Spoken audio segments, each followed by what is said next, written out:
Welcome back to my YouTube channel. ನಿಮಗೆ thumbnail ನೋಡಿ ಗೊತ್ತಿರಬಹುದು ಯಾವ ವಿಷಯ ನಾನು ಮಾತಾಡ್ತಿದ್ದೀನಿ ಅಂತ. ಸೊ ನಿಮಗೆಲ್ಲರಿಗೂ ಸ್ವಲ್ಪ ಟೆನ್ಷನ್ ಆಗ್ತಾ ಇದೆ. ನಮಗೆ ಮೋಟಾರೈಸೇಷನಿಗೆ ನಾಳಿದ್ದು ಫೆಬ್ರವರಿ 1ನೇ ತಾರೀಕು ಒಳಗಡೆ ಮಾಡ್ಕೋಬೇಕು, ಹಾಗೆ ಎಕ್ಸೆಪ್ಷನ್ ಆಪ್ಷನ್ ಕೂಡ ಮಾಡ್ಕೊಳ್ಳೋಕ್ಕಿದೆ ಅಂತ ಹೇಳಿದ್ದಾರೆ, ಹೌದಲ್ವಾ? ಸೊ ನಿಮಗೆ ಚಾನಲ್ ಹಾಫ್ ಮೊನಟೈಸೇಷನ್ ಅಂದರೆ 3000 ವಾಚ್ ಅವರ್ ಪ್ಲಸ್ 500 ಸಬ್ಸ್ಕ್ರೈಬರ್ಸ್ ಆಗಿದ್ದರೆ, ಹಾಫ್ ಮೊನಟೈಸೇಷನ್ ಆಗಿದ್ರೆ ನಿಮಗೆ ಏನು ಪ್ರಾಬ್ಲಮ್ ಆಗಲ್ಲ. ಫೆಬ್ರವರಿ 1ನೇ ತಾರೀಕು ಮೇಲೆ ಕೂಡ ನಿಮಗೆ ಬಾಕಿ 1000 ವಾಚ್ ಅವರ್ ಮಾತ್ರ ಕಂಪ್ಲೀಟ್ ಮಾಡೋಕ್ಕೆ ಉಳಿಯುತ್ತೆ.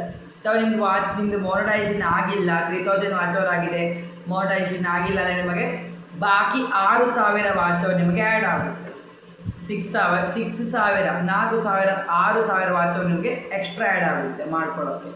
ಅದಕ್ಕೋಸ್ಕರ ಹೇಳ್ತಿರೋದು, ಫಸ್ಟ್ ಗಮನ ಕೊಡಿ, ಚಾನಲ್ ಮೇಲೆ ಗಮನ ಕೊಟ್ಟು ವಿಡಿಯೋ ಮಾಡಿಕೊಂಡು ಆದಮೇಲೆ ಮುಂದೆ ಲೈವ್ ಮಾಡ್ತಾ ವಾಚ್ ಅವರ್ ಕಂಪ್ಲೀಟ್ ಮಾಡಿ.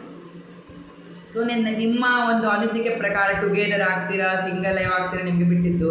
ಟುಗೆದರ್ ಜಾಸ್ತಿ ವಾಚ್ ಅವರ್ ಬರುತ್ತಂತೆ, ಟುಗೆದರಿಗೆ ಹಾಕಿಬಿಟ್ರೆ ನಮಗೆ ಜನ ಯಾರು ಬಂದು ಅರ್ಧ ಗಂಟೆ ಸಪೋರ್ಟ್ ಮಾಡಿದ್ರೆ ಕೂಡ ವಾಚ್ ಅವರ್ ಕೌಂಟ್ ಆಗುತ್ತೆ, ಬಂದು ಸಪೋರ್ಟ್ ಮಾಡ್ತಾರೆ. ಸೊ ಈ ಥರ ಮಾಡಿಕೊಂಡ್ರೆ ಒಳ್ಳೆಯ ಜನ ಬಂದು ಸಪೋರ್ಟ್ ಮಾಡ್ತಾರೆ, ಎಲ್ಲ ಲೈಕ್ ಕೊಡ್ತಾರೆ ಅಂತ ಕಮೆಂಟ್ ಮಾಡ್ತಾರೆ, ಎಲ್ಲ ಆಗ್ತಾ ಇರುತ್ತೆ. ಸೊ ಈ ಥರ ಮಾಡ್ಕೋಬೇಕಂದ್ರೆ ಕೂಡ ನಿಮಗೆ ಒಂದು ಟ್ರಿಕ್ ಇರಬೇಕಲ್ವಾ? ಸೊ ಆ ಟ್ರಿಕ್ ಹೇಗೆ ಮಾಡೋದು ಅಂತ ಹೇಳ್ಕೊಳ್ಳಿ. ಸೊ ನಿಮಗೆ ಮೊದಲೇನು ಬೇಕು, ಪಾಯಿಂಟ್ ಲಿಂಕ್ ಕಳಿಸ್ಬೇಕು. ಟುಗೆದರ್ ಲೈವ್ ಲಿಂಕ್ ಮೇನಾಗಿ ಹೋಗ್ಬೇಕಾದ್ರೆ ಕಳಿಸ್ಬಿಡ್ಬೇಕು. ಟುಗೆದರ್ ಮತ್ತೆ ಕಳಿಸೋದಲ್ಲ ಲಿಂಕನ್ನು. ನೀವು ಯಾವಾಗ ಲೈವಿಗೆ ಹೋಗ್ತಿರಲ್ವಾ ಅದೇ ಟೈಮಲ್ಲಿ ಕಾಪಿ ಲಿಂಕ್ ಕೊಟ್ಟು ಸೆಂಡ್ ಮಾಡಿ ಕ್ರಿಯೇಟ್ ಪೋಸ್ಟಿಗೆ ಹೋಗ್ಬಿಟ್ಟು ಸೆಂಡ್ ಮಾಡಿಬಿಡ್ಬೇಕು ಲಿಂಕನ್ನು. ಮತ್ತೆ ಸೆಂಡ್ ಮಾಡಿ ಜನ ಯಾರು ಬರ್ತಾರೆ ಅಂತ ಗೊತ್ತಾಗಲ್ಲ. ಅದಕ್ಕೋಸ್ಕರ ಹೇಳೋದು, ಲಿಂಕನ್ನು ಟುಗೆದರ್ ಕಳಿಸ್ಬಿಟ್ರೆ ಅಲ್ಲಿ ಟುಗೆದರ್ ವಾಚ್ ಅವರ್ ಬರುತ್ತೆ, ಯಾರು ಜನ ಬರ್ತಾರಲ್ಲ ಅದು ವಾಚ್ ಅವರ್ ಕೌಂಟ್ ಆಗುತ್ತೆ, ಜಾಸ್ತಿ ಜನ ವಾಚ್ ಟೈಮ್ ಬರುತ್ತೆ. ಬೇಕಾದ್ರೆ ಟ್ರಯಲ್ ಮಾಡಿ ನೋಡಿ, ಒಂದು 5 ಅವರ್ ಕೂಡ ಟುಗೆದರ್ ಮಾಡಿ ಬಂದು ಜಾಯ್ನ್ ಆಗ್ತಾರೆ ಅಂತ ಕೂಡ ನಿಮಗೆ ವಾಚ್ ಅವರ್ ಜಾಸ್ತಿ ಕೌಂಟ್ ಆಗುತ್ತೆ, ಟುಗೆದರ್ ವಾಚ್ ಅವರ್ ಜಾಸ್ತಿ ಬರುತ್ತೆ.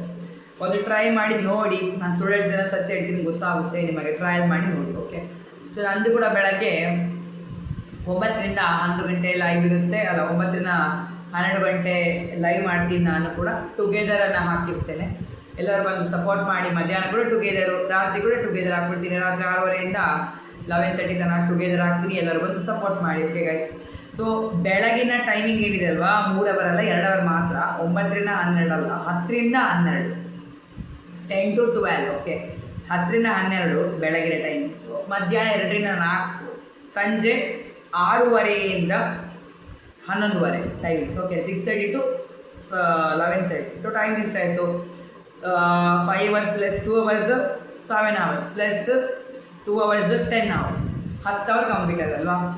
10 ಅವರ್ ಕಂಪ್ಲೀಟ್ ಆಗುತ್ತೆ ನಮಗೆ. 9 ಅವರ್ ಕಂಪ್ಲೀಟ್ ಆಗುತ್ತೆ ನಮಗೆ ಅಲ್ಲ. ಒಂದು ನಿಮಿಷ ಯೋಚನೆ ಮಾಡಿ ನೋಡಿ. 5 hours ಪ್ಲಸ್ 2 hours ಎಷ್ಟು? 7 hours plus 2 hours 9 hours. So 1 hour extra ಉಳಿಯುತ್ತೆ ನಮಗೆ. 1 hour ಮಾಡ್ಕೊಂಡ್ಬಿಟ್ರೆ ಒಳ್ಳೇದು ಅನಿಸುತ್ತೆ ನನ್ನ ಲೆಕ್ಕದಲ್ಲಿ. ಸೊ ನೀವು ಎಷ್ಟೊತ್ತಿಗೆ ಜಾಸ್ತಿ ಮಾಡ್ತೀರಾ ಅಂದ್ಕೊಂಡ್ರೆ ನೋಡಿ, ನಂದಂತೂ 9 ಗಂಟೆಗೆ ಶುರು, 9 ಗಂಟೆಗೆ ಸ್ಟಾರ್ಟು, 12ಗೆ ಎಂಡ್ ಮಾಡ್ತೀನಿ. 3 ಅವರ್ ಮಾಡಿಬಿಡ್ತೀನಿ ಬೆಳಗ್ಗೆ, ಮಧ್ಯಾಹ್ನ 2 ಅವರ್, ಪುನಃ ಸಂಜೆ 5 ಅವರ್, ಹಾಗೆ ಮಾಡೋದು ಲೈವ್ನ. ಅವಾಗ ಸರಿಯಾಗಿ ಮೇಂಟೆನೆನ್ಸ್ ಅದು ಬರುತ್ತೆ, ಸ್ವಲ್ಪ ಜನ ಬರ್ತಾರೆ, ಒಳ್ಳೆಯ ವಾಚ್ ಅವರ್ ಕೌಂಟ್ ಆಗುತ್ತೆ, ಜನ ಬಂದಿರ್ತಾರೆ. ಸೊ ಆ ಥರ ಮಾಡಿದರೆ ಲೈವ್ ಜಾಸ್ತಿ ಆಗುತ್ತೆ, ಆ ಲೆಕ್ಕ. ಸೊ ಆ ಲೆಕ್ಕದಲ್ಲಿ ನಿಮಗೆ 4000 ಆಗಿಲ್ಲ, ವಾಚ್ ಅವರ್ ಹತ್ತಿರ ಇಲ್ಲ ಅಂದರೆ ನೀವು ಕೂಡ ಇಷ್ಟು ಜಾಸ್ತಿ ಅವ್ರು ಮಾಡಲೇಬೇಕಾಗುತ್ತೆ ಲೈವ್. ಬೇಕಲ್ಲ ಲೈವ್, ಸಂಜೆ ಮೇಯ್ನ್ ಲೈವ್ ಇರುತ್ತೆ. ಬೆಳಗ್ಗೆ 2 ಅವರ್ ಹಾಕ್ತಿರ್ತೀರ, ಅದು ಲೈವ್ಸ್ ಬರುತ್ತೆ. 3 ಗಂಟೆ ಹಾಕಿ ಲೈವ್, ಬೆಳಗ್ಗೆ ಏನಾಗಲ್ಲ, 3 ಗಂಟೆಗೆ ಜನ ಬರ್ತಾರೆ, ಯಾರಾದರೂ ಬಂದುಬಿಡ್ತಾರೆ. 3 ಅವರ್ ಲೈವ್ ಮಾಡಿ ಜನ ಬರ್ತಾರೆ. ಆ ನಂತರ ಮುಂದೆ ನೆಕ್ಸ್ಟ್ ನಾನು ನಿಮಗೆ ಏನು ಹೇಳ್ತಿರೋದಂದರೆ, ಪ್ರತಿಯೊಬ್ಬರಿಗೆ ಕೂಡ ಕ್ರೈಟೇರಿಯಾ ಚೇಂಜ್ ಆಗ್ತಾಯಿದೆ. ಸೊ ನಿಮಗೆ ಏನಾದರೂ ಒಂದು ಕ್ರೈಟೇರಿಯಾ ಅಂತ ಇರ್ತದೆ, ಆ ಕ್ರೈಟೇರಿಯಾ ಬಗ್ಗೆ ಒಂದು ಪಾಯಿಂಟೇ ಅಲ್ಲಿ ಹೋಗ್ತಾ ಇದೆ. ಸೊ ಅದು ನೀವು ಸ್ವಲ್ಪ ಯೋಚನೆ ಮಾಡಿಕೊಡಿ. ಕ್ರೈಟೇರಿಯಾ ನಿಮಗೆ 8,000 ಆಗಲ್ಲ ಅಂತ ಅಲ್ಲ, ಆಗ್ತದೆ. ನೀವು ಫೇಸ್ ಲೈವ್ ಮಾಡಬೇಕಷ್ಟೇ. ಟುಗೆದರ್ ಹಾಕಿ ಫೇಸ್ ಲೈವ್ ಮಾಡಿ ಜನ ಬಂದೇ ಬರ್ತಾರೆ, ವಾಚ್ ಅವರ್ ಕೌಂಟೇ ಆಗುತ್ತೆ, ಕಂಪ್ಲೀಟ್ ಆಗೇ ಆಗುತ್ತೆ. ಪ್ರತಿದಿನ ವೀಡಿಯೋ ಬೇಕಾಗುತ್ತೆ, ಪ್ರತಿದಿನ ಲೈವ್ ಬೇಕಾಗುತ್ತೆ. ಇಷ್ಟು ಕಂಪ್ಲೀಟ್ ಮಾಡ್ತಾ ಹೋದರೆ 8,000 ವಾಚ್ ಅವರ್ ಕಂಪ್ಲೀಟ್ ಆಗುತ್ತೆ. ಆ ಥರನೇ ಮಾಡಬೇಕು. ಮತ್ತು ನಿಮ್ಮದು ಮೌನ ಚಾನಲ್ $1 ಆಗಿದೆ ಅಂತಂದರೆ ನಿಮಗೆ ಲೈವ್ ಮಾಡೋ ಅಗತ್ಯ ಇಲ್ಲ. ಮತ್ತು $1 ಅಂದು ಕೂಡ ಆಗಿದೆ. ನನಗೀಗ ಮೌನ ಆಗಿಬಿಟ್ರೆ ನಾನು $1ಗೆ ಗಮನ ಜಾಸ್ತಿ ಕೊಡ್ತೀನಿ. $1 ಕಂಪ್ಲೀಟ್ ಆಗಿಬಿಟ್ರೆ ನಾನು ಅದ್ರಲ್ಲಿ ಲೈವ್ ಮಾಡೋಕ್ಕೋಗಲ್ಲ. ನಾನು ನೆಕ್ಸ್ಟ್ ಇನ್ನೊಂದು ಚಾನಲ್ ಲೈವ್ ಮಾಡ್ತಾ ಇರ್ತೀನಿ, 2 ಚಾನಲ್ಗೆ ಲೈವ್ ಸ್ಟಾರ್ಟ್ ಮಾಡ್ತೀನಿ. ಆಗಸ್ಟ್ ಯಾವ ತಾರೀಕು ನಾನು ಚಾನಲ್ ಶುರು ಮಾಡಿದ್ನಲ್ಲ ಆ ತಾರೀಕು ಬಿಟ್ಟು ಮರುದಿನದಿಂದ ಆ ಚಾನಲ್ಗೆ ಲೈವ್ ವೀಡಿಯೋಸ್ ಎಲ್ಲ ಸ್ಟಾರ್ಟ್ ಮಾಡ್ತೀನಿ. ಅಷ್ಟೊಂದಕ್ಕೆ ಯಾವುದು ಮಾಡೋಕ್ಕೋಗಲ್ಲ, ಯಾಕಂದರೆ ನನಗೆ ಅವತ್ತನ್ನು ಡಾಲರ್ ಎಲ್ಲ ರೀಚ್ ಆಗಬೇಕು, ವೀಡಿಯೋ ಕೂಡ ಹಾಕಕ್ಕೆ ಹೋಗಲ್ಲ ನಾನು. ಮತ್ತೆ ಎಲ್ಲ ವೀಡಿಯೋ ಸ್ಟಾರ್ಟು, ಸಬ್ಸ್ಕ್ರೈಬರ್ ಸ್ಟಾರ್ಟು ಎಲ್ಲ ಮಾಡ್ತಾ ಹೋಗ್ತೀನಿ, ಕಂಪ್ಲೀಟ್ ಮಾಡ್ತಾ ಹೋಗ್ತೀನಿ. ಓಕೆ, ಸೊ ನಿಮಗೆಲ್ಲ ಡೌಟ್ಸ್ ಇದ್ದರೆ ಕೇಳ್ಕೊಳ್ಳಿ, ಕ್ಲಿಯರ್ ಮಾಡ್ಕೊಳ್ಳಿ. ಯಾಕಂದ್ರೆ ತುಂಬ ಜನ ಡೌಟ್ ಕೇಳ್ತಾ ಇಲ್ಲ, ಏನು ಕಾಮೆಂಟು ಮಾಡ್ತಾ ಇಲ್ಲ. ವೀಡಿಯೋ ನೋಡಿ ಕಾಮೆಂಟ್ ಮಾಡಿ, ಸಪೋರ್ಟ್ ಮಾಡಿ. ಯಾಕಂದ್ರೆ ಪ್ರತಿ ವೀಡಿಯೋ ಕೂಡ ನಿಮಗೆ ಇಂಪಾರ್ಟೆಂಟ್ ಆಗಿರೋ ವೀಡಿಯೋಸ್ ಬರ್ತಾ ಇರುತ್ತೆ. ಹಾಗೆ ಆ ವಿಡಿಯೋವನ್ನು ನೀವು ಹೇಗೆ ಮಾತಾಡ್ಕೋಬೇಕು ಅಂತ ನಿಮಗೆ ಏನಾದರೂ ಡೌಟ್ಸ್ ಇದ್ದರೆ ಕೂಡ ನನಗೆ ಕಮೆಂಟ್ ಮಾಡಿ, ನಾನು ನಿಮಗೆ ತಿಳಿಸಿಕೊಡ್ತೀನಿ ಹೇಗೆ ಮಾತಾಡೋದು ವೀಡಿಯೋದಲ್ಲಿ, ಹೇಗೆ ಜನರನ್ನು ಮೇಂಟೈನ್ ಮಾಡೋದು, ಕಂಟೆಂಟ್ ಹೇಗೆ ಮಾಡೋದು ಅಂತ ಹೇಳ್ಕೊಡ್ತೀನಿ ವೀಡಿಯೋದಲ್ಲಿ. ಸೊ ಮುಂದೆ ನಮಗೆ ಒಂದು ಡೌಟ್ ಇದೆ, ತುಂಬ ಜನಕ್ಕೆ ಒಂದು ಡೌಟ್ ಇರ್ತದೆ. ನೀವು ಬ್ರದರ್ ಹೇಳಿದ್ದೀರಾ ಈಗ 3000 ವಾಚ್ ಅವರ್ ಆಗಿಬಿಟ್ಟು ನಿಮ್ಮ ವಾಚ್ ಅವರು 500 ಸಬ್ಸ್ಕ್ರೈಬರ್ಗೆ ಕಂಪ್ಲೀಟಾಗಿ ಮೋನ್ ಅಪ್ಲಿಕೇಶನ್ ಕೊಟ್ಟಿರ್ತೀರ, ಹಾಫ್ ಮೋನ್ ಆಗಿರುತ್ತೆ. ಆನಂತರ ನಿಮಗೆ ಆ ಎಕ್ಸೆಪ್ಷನ್ ಆಪ್ಷನ್ ಬರುತ್ತಾ ಅಂತ ಕೇಳ್ತಿದ್ದೀರಾ. ಬರುತ್ತೆ, ಬಂದೇ ಬರುತ್ತೆ. ಅದನ್ನು ಎಕ್ಸೆಪ್ಷನ್ ಕೊಟ್ಬಿಟ್ರೆ ಮತ್ತೆ ನಿಮಗೆ 1000 ಮಾತ್ರ ಕಂಪ್ಲೀಟ್ ಮಾಡೋಕ್ಕಿರೋದು, ಮತ್ತು 1000 ವಾಚ್ ಅವರ್ ಮಾತ್ರ ಕಂಪ್ಲೀಟ್ ಮಾಡೋಕ್ಕಿರೋದು. ವಾಚ್ ಅವರ್ 4000 ಅಲ್ಲಿ 1000 ಮಾತ್ರ ಮತ್ತೆ ಕಂಪ್ಲೀಟ್ ಮಾಡೋಕ್ಕಿರೋದು ವಾಚ್ ಅವರು. ಮತ್ತು ಗಮನ ಜಾಸ್ತಿ ಕೊಡಿ, ವೀಡಿಯೋ ಮಾಡ್ತಾ ಹೋಗಿ, ಜಾಸ್ತಿ ವಾಚ್ ಅವರು ಲೈವ್ ಮಾಡ್ಕೊಂಡು ವೀಡಿಯೋ ಕಂಪ್ಲೀಟ್ ಆಗುತ್ತೆ. ಮತ್ತು ಇನ್ನೇನು ಗೊತ್ತು ನಿಮಗೆ, ಯೂಟ್ಯೂಬ್ನವರೇ ಒಂದು ಹೊಸ ಅಪ್ಡೇಟ್ ಮಾಡಿದ್ದಾರೆ 24 ತಾರೀಕಿಂದ. ಏನಂದರೆ ನೀವೀಗ ಒಂದು ವೀಡಿಯೋ ಮಾಡಿ ಒಂದು 10ರಿಂದ 15 ನಿಮಿಷ ವೀಡಿಯೋ ಮಾಡಿದ್ರೆ, ಯಾರಾದರೂ ಆ ವೀಡಿಯೋ ಕ್ಲಿಕ್ ಮಾಡಿಬಿಟ್ರೆ ಒಂದು ವ್ಯೂ, ಆ ಒಂದು ಎಷ್ಟು ನಿಮಿಷ ನೋಡಿರ್ತಾರಲ್ಲ ಅಷ್ಟು ನೀವು ವ್ಯೂಸ್ ಬಂದಿರುತ್ತೆ ನಿಮಗೆ, ಅಷ್ಟು ವಾಚರ್ ಕೌಂಟ್ ಆಗುತ್ತೆ. ಇದೇನು ಗೊತ್ತಾ ನಿಮಗೆ, ಜಸ್ಟ್ ಆಫ್ ಆಲ್ ನೀವು ವೀಡಿಯೋ ನೋಡಿದ್ರೂ ಇಲ್ಲ, ಅವರು ಒಂದು ಕ್ಲಿಕ್ ಕೊಟ್ಟರೆ ಸಾಕು. ಒಂದು ಕ್ಲಿಕ್ ಕೊಟ್ಟ ತಕ್ಷಣ ಒಂದು ವ್ಯೂ, ಅಂದರೆ ಒಂದು ಆ ವೀಡಿಯೋ ಎಷ್ಟು ಇರುತ್ತಲ್ಲ, ಎಷ್ಟು ನಿಮಿಷ, 15 ನಿಮಿಷ ಅವ್ರು ನೋಡಿದ್ದಾರೆ ಅಂತ ವಾಚರ್ ಆ್ಯಡ್ ಆಗುತ್ತೆ. ಅದು ನಿಮಗೆ ಬೇಗ ವಾಚರ್ ಕಂಪ್ಲೀಟ್ ಆಗುತ್ತೆ. ವೀಡಿಯೋ ಆಗ್ತಾ ಇದ್ದರೆ ಲೈವ್ ಸಹ ನೋಡ್ತಾರೆ ಜನ, ಒಳ್ಳೆ ಮೇಲೆ ವ್ಯೂಸ್ ಹೋಗ್ತಾ ಇರುತ್ತೆ, ಲೈವ್ ಜನ ನೋಡ್ತಾರೆ, ಕೇವಲ ವ್ಯೂಸ್ ಬರ್ತಾ ಇರುತ್ತೆ. ಆ ಥರ ಇದ್ದಾಗ ನಿಮಗೆ ತುಂಬ ಒಂದು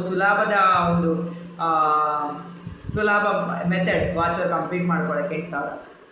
8,000 ಒಂದು ವರ್ಷದಲ್ಲೇ ಕಂಪ್ಲೀಟ್ ಆಗಬೇಕು ನಿಮಗೆ. ಒಂದು ವರ್ಷ ಅಂದರೆ ಈಗ ಆಗಸ್ಟಿಗೆ ಶುರು ಮಾಡಿರ್ತೀರ ಅಂದರೆ ನೆಕ್ಸ್ಟ್ ಆಗಸ್ಟ್ ಒಳಗೆ ನಿಮಗೆ ಆ ವಾಚ್ ಅವರ್ ಕಂಪ್ಲೀಟ್ ಆಗಿರಬೇಕು. 8,000 August, September, October, November, December, ಜನವರಿ, ಫೆಬ್ರವರಿ, March, April, May, August, May, June, July, August, 10 ತಿಂಗಳು, 12 ತಿಂಗಳು ಟೋಟಲ್ ಆಗಿ 12 ಮಂತ್ ಇದೆ. 12 ಮಂತಲ್ಲಿ ನೀವು 8,000 ವಾಚರ್ ಕಂಪ್ಲೀಟ್ ಮಾಡಿ. 12 ಮಂತ್ ಬೇಕು ಅಂತ ಇಲ್ಲ, ಯಾಕಂದರೆ ನೀವು ಆಗಸ್ಟ್ ಇದ್ದರೆ August, September, October, November, December ಈ ತಿಂಗಳೇ ಸಾಕು. ಒಂದು 5 ತಿಂಗಳು ಸಾಕು ನಿಮಗೆ, 5 to 4 months ಅಷ್ಟೇ ಸಾಕು. 8,000 ಮಾಡ್ಬೋದು, ವಾಚ್ ಅವರ್ ಕಂಪ್ಲೀಟ್ ಮಾಡ್ಬೋದು. ಆಟ ಕಟ್ಟಿದರೆ 8,000 ಆಗುತ್ತಪ್ಪ ವಾಚ್ ಅವರು. ನೀವು ದಿನ ಸ್ಕಿಪ್ ಮಾಡ್ತಾ ಇದ್ದರೆ ತುಂಬ ಕಷ್ಟ ಆದರೆ ಆವಾಗ ನಿಮ್ಮ ವಾಚ್ ಅವರ್ ಸ್ವಲ್ಪ ಲೇಟಾಗಿ ಕಂಪ್ಲೀಟ್ ಆಗುತ್ತೆ ಅಂತ ಅಷ್ಟೇ. ದಿನಾಗಲೂ ಸರಿಯಾದ ಲೈವ್ ಮಾಡ್ತಾ ಹೋಗೋದು, ಸರಿಯಾದ ಜನನ ಬಳಸ್ತಾ ಹೋಗೋದು ಅಂತ ಮಾಡಿದ್ರೆ ವಾಚ್ ಅವರ್ ಬೇಗ ಕಂಪ್ಲೀಟ್ ಆಗ್ತಾ ಇರುತ್ತೆ. ಏನಿರುತ್ತಲ್ಲ ಕ್ವಾಲಿಫೈಡ್ ವಾಚ್ ಅವರ್ ತೋರಿಸೋದು ನಿಮಗೆ 7 days ಇದ್ದು ತೋರಿಸೋದು. ಈಗ ಇವತ್ತು ನಿಮ್ಗೆ ವಾಚ್ ಅವರ್ ಬಂತು ಲೈವ್ ಇದ್ದಂದರೆ ಆ ಕ್ವಾಲಿಫೈಡ್ ವಾಚ್ ಅವರ್ ತೋರಿಸೋದು ನಿಮಗೆ 7 ದಿನ ಬಿಟ್ಟು ಆ ವಾಚ್ ಅವರ್ ಟೋಟಲ್ ಆಗಿ ನಿಮಗೆ ಟೋಟಲ್ ವಾಚ್ ಅವರ್ 7 days ಬಿಟ್ಟೇ ನಿಮ್ಗೆ ತೋರಿಸೋದು ಎಲ್ಲ ವಾಚ್ ಅವರನ್ನು. ಸೊ ನಿಮ್ಗೆ ಇಲ್ಲಿ 4000 ಅನಾಲಿಟಿಕ್ಸಲ್ಲಿ ಕಂಪ್ಲೀಟ್ ಆಗಿದ್ರೆ ಕೂಡ ನಿಮಗೆ 7 ದಿನ ಕಾಯಬೇಕು. 7 ದಿನ ಆದಮೇಲೆ ವಾಚ್ ಅವರ್ ಕೌಂಟ್ ಆಗುತ್ತೆ. ಕೌಂಟ್ ಆದಮೇಲೆ ಅಪ್ಲೈ ಕೊಡೋದು ಮೋನ್ ಅಪ್ಲಿಕೇಶನ್. ಆ ಥರ ಇರಬೇಕು ನಿಮಗೆ. ಅದಕ್ಕೆ ಹೇಳೋದು 7 days ಮೊದಲೇ ಹಿಂಗೆ ಮೋನ ಮಾಡ್ಕೊಂಡಿರ್ಬೇಕು. ಜನವರಿ 20ಕ್ಕೆ ನಿಮ್ಮದು 4000 ಆಯಿತು ಅಂದರೆ 27 ತಾರೀಕು ತನಕ ನಿಮ್ಗೆ ಅದ್ರ ಬರೋಲ್ಲ. ಅಲ್ಲಿ ತನಕ 27ಕ್ಕೆ ವಾಚ್ ಅವರ್ ಬಂದುಬಿಟ್ರೆ ಮತ್ತು ನೀವು ಅಪ್ಲೈ ಕೊಟ್ಟು ಫುಲ್ ಮೋನ ಆಗಿಬಿಟ್ರೆ ಅಲ್ಲಿ ಆ ಕೆಲಸ ಮುಗೀತು. 31ಕ್ಕೆ ಎಕ್ಸೆಪ್ಷನ್ ಕೊಡೋದು. ಎಕ್ಸೆಪ್ಷನ್ ಒಳಗೆ ಕೊಟ್ಬಿಡ್ಬೇಕು. ಅಲ್ಲಿ 31 ಎಕ್ಸೆಪ್ಷನ್ ಕೊಟ್ಬಿಟ್ರೆ ಆ ಕೆಲಸ ನಿಮ್ದು ಆಯಿತು. ಜಾಯಿನ್ ಬಟನ್ ಬಂದುಬಿಡುತ್ತೆ. ಮೆಂಬರ್ಶಿಪ್ ಕೂಡ ನೀವು ಮೋನ್ ಅಪ್ಲಿಕೇಶನ್ ಕೊಡೋದಕ್ಕೆ ಕ್ರೋಮಲ್ಲಿ ಕೊಡಬೇಕಂತೆ. ಮೋನ್ ಅಪ್ಲಿಕೇಶನ್ ವೈಟ್ ಶೀಟಲ್ಲಿ ಕೊಡೋದಲ್ಲ, ಕ್ರೋಮಲ್ಲಿ ಕೊಡಬೇಕಂತ ಹೇಳ್ತಿದ್ದಾರೆ. ಸೊ ಏನು ಮಾಡ್ತಿದ್ದಾರೆ ನನಗೆ ಗೊತ್ತಿಲ್ಲ. ತುಂಬ ಜನ ಏನಂತ ಹೇಳ್ತಾರೆ, ನನಗೊಂದು ಅರ್ಥನೇ ಆಗ್ತಿಲ್ಲ, ಏನು ಮಾಡೋದು ಗೊತ್ತಾಗ್ತಿಲ್ಲ. ತುಂಬ ಕಷ್ಟ. ಕ್ರೋಮಲ್ಲಿ ಕೊಡೋದಂದರೆ ಎಂಥ ಕಷ್ಟ ಇದೆ ನೋಡೋಣ ಹೇಗೆ ಬರುತ್ತೆ, ನಾವೆಲ್ಲ ನೋಡೋಣ. ಒಂದು ಸಪೋರ್ಟ್ ಮಾಡಿ ನಮ್ಮ ಚಾನಲ್ಗೆ. ಮೋನೋ ಆಗಲಿ ನಿಮ್ಮೆಲ್ಲರ ಒಂದು ಹಾರೈಕೆ ಇರಲಿ, ನಿಮ್ಮೆಲ್ಲರ ಒಂದು ಆಶೀರ್ವಾದದ ಮೇಲೆ ಇರಲಿ ಅಂತ ಕೇಳ್ತೀನಿ. ಸೊ ಮುಂದಿನ ಸಿಗೋಣ. ಅಲ್ಲಿವರೆಗೂ ಬಾಯ್ ಬಾಯ್.